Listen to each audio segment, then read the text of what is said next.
Welcome to the Fireside Chat for Fitness and Nutrition with Adrienne and Ken. Today we're going to be talking about exercises and healthy snacks for Thanksgiving travel. I think this is a very important topic for us today, Ken. Would you like to kick us off as I Yes. So I'm going to show you some 5 different exercises you can do. The first in a car while you're traveling, and then next while you're at your destination. In a small space, in a confined space, so forth, that you don't have all the conveniences of home. So 5 exercises that are really good. If you're a passenger in a car, don't do this while you're driving. I probably don't have to say that, but just in case. Well, you said to do this head turning while you're no, not in the car. Okay, I'm going to scoot the camera back a little bit here, because you can see the bottom. So, okay, so if you're a passenger in a car, the first exercise I want to show you is seated marching. So you're just going to go like this. Okay, it's good for hip flexors, good for rectus femoris.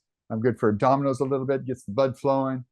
It's just a good overall, blood flowing exercise. So you can do that. And these exercises can be done for 30 seconds to a minute, and you can do 2 or 3 or 4 sets of them, however, if you want, however large of a pickup you need. The next exercise I'm going to show you is what's called an alphabet. I'm going to scooch back even further and tilt the camera down because you're going to need to see my feet. And basically what you'll do is as long as you have room, of course, you're going to straighten your legs. And imagine that you have a magic marker in between your 2 big toes.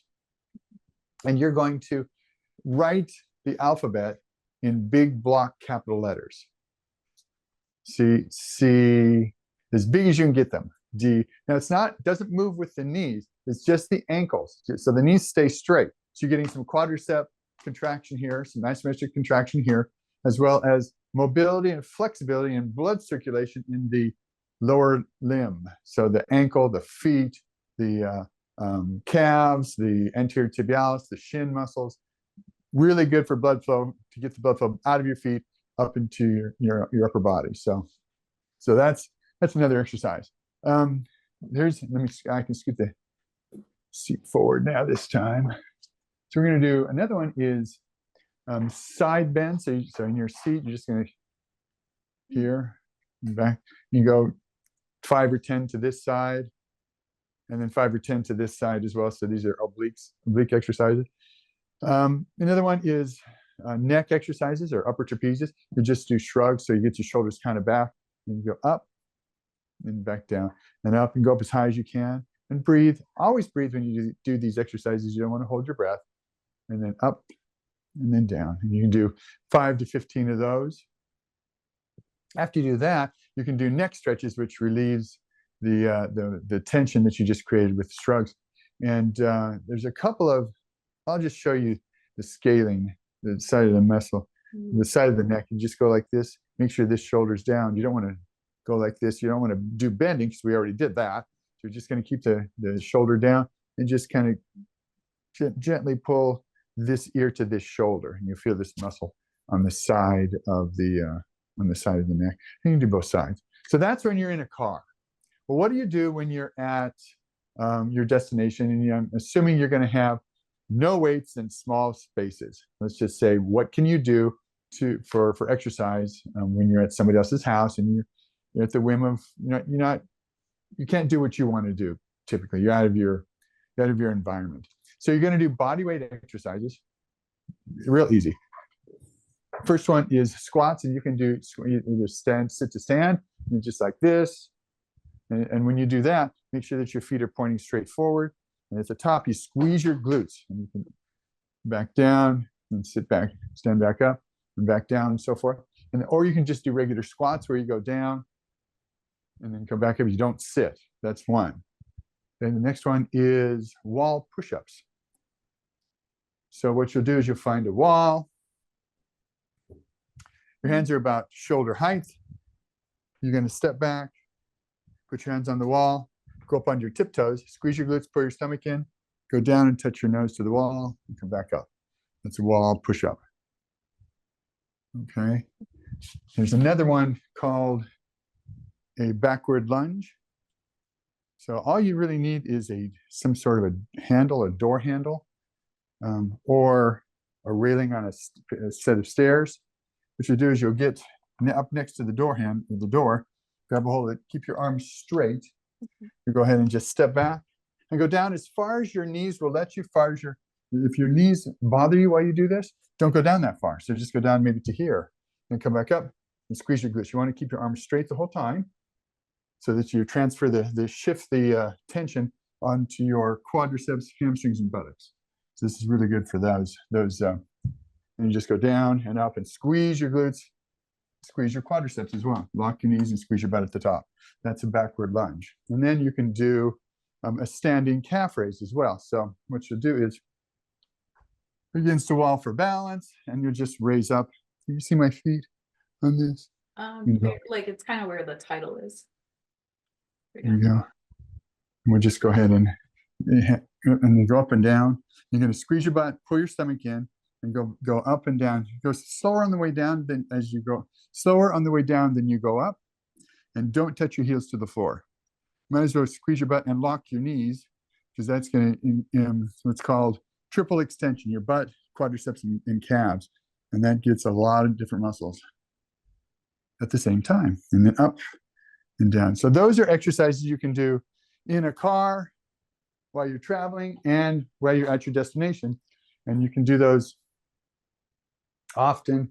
The exercises, body weight exercises, every other day, pardon me, 2 to 3 times a week is good. You can do the stuff in the car all the time. That's just mobility movements. So do you have any questions? Not questions. I really like the drawing out the alphabet with your legs, though. It kind of reminded me of doing that core exercise at a boxing facility, and that was hard. Of course, we were making bigger movements, but it's still really effective if you can get through all the letters of the alphabet while you're driving. That's amazing. I think these are some great exercises, especially for small spaces for people staying in like an Airbnb or maybe a guest room or something. All very doable. So yeah, definitely. No excuses. Well, Thanksgiving is a time of connection and family, delicious food, usually traveling too. And basically with a little bit of planning, you can pack snacks that will fuel your body, keep your energy steady, and have you arrive feeling your best instead of totally tired and fatigued and everything. So these are some ideas for snacks that you can bring for Thanksgiving travel. I like to call this like a do-it-yourself trail mix or a balanced snack pack. And basically this is where you would combine things like raw almonds or pumpkin seeds, maybe some dried fruit like dried strawberries or freeze-dried strawberries or dried cherries. You can do some dark chocolate chips and put all this in a reusable container. And then as you're driving or on the plane, you can just be taking a little bit of each, and you'll be getting some protein, some carbs, some fiber, all some good stuff, plus a little bit of sweetness too. This one is like easy and hard. You can either do this yourself, or a lot of times grocery stores will have prepared veggies like celery, carrot sticks. You can also do this yourself. Cucumber slices, maybe some bell peppers, and then you just put them in some small, like 4 reusable bags. Maybe pair that with a travel size or tiny hummus. I know a lot of grocery stores have these now where you can get a bunch of them. And guacamole can actually, a lot of those are single servings too, so you can take that in the car. Another idea is rice cakes with nut butter. So this is a light option. Oh. You can just, put some almond or peanut butter on top, maybe a little bit of jam if you feel like you need it.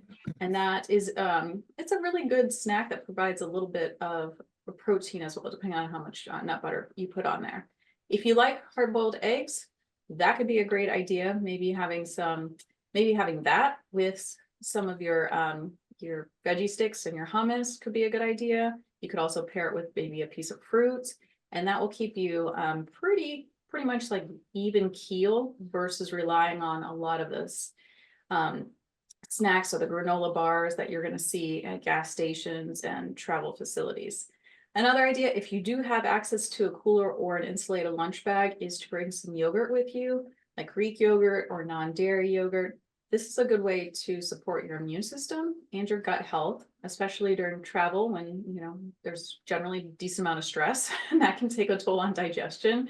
You can also add a handful of mixed nuts, some not so much granola, but maybe throw some almond slices on top of your yogurt and maybe a little bit of fruit, and that will make it more satisfying as well. In the car, it's also, and on the plane, it's easy to eat popcorn. So you could either, buy those prepackaged ones, or you can take your giant bag and then put it into a bunch of reusable bags as well. It's low in calories, but it does have some fiber. Roasted chickpeas would also be a really good option here too. And though it's technically not a food, but water is super essential while traveling because dehydration is very common, whether we're on long flights or in car rides. And that can lead to headaches, fatigue, confusion, and don't trust GPS because she'll have you doing U-turns all the time. You might follow her. I would carry a reusable water bottle with you and just try to refill it wherever you can. And that will also help with digestion and prevent overeating on your journey. That's another key part. So this Thanksgiving, enjoy your travels by preparing snacks that are not only healthy, but satisfying. And by making these mindful choices and avoiding those overly processed convenience foods, you're going to arrive at your destination feeling energized and ready to exercise and ready to savor the holiday festivities. Any questions? No, I think those are all great ideas. Thank you. Okay, well, we'll look forward to seeing you all next time. Please like, subscribe, and if you like the work that we're doing here, please consider supporting our channel through the link below. I'll also put some recipes in for some energy balls and maybe some do-it-yourself trail mix or something. So take care of yourselves and we'll see you all soon. Bye. Want to learn how you can prevent diabetes and feel your best?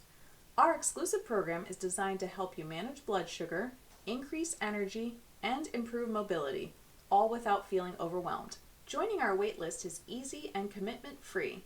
By signing up, you'll get more details on how our program can benefit you. We're opening just 6 spots in February, and we'd love for you to be one of them. Join the waitlist today. No pressure, just helpful information to see if this program is right for you.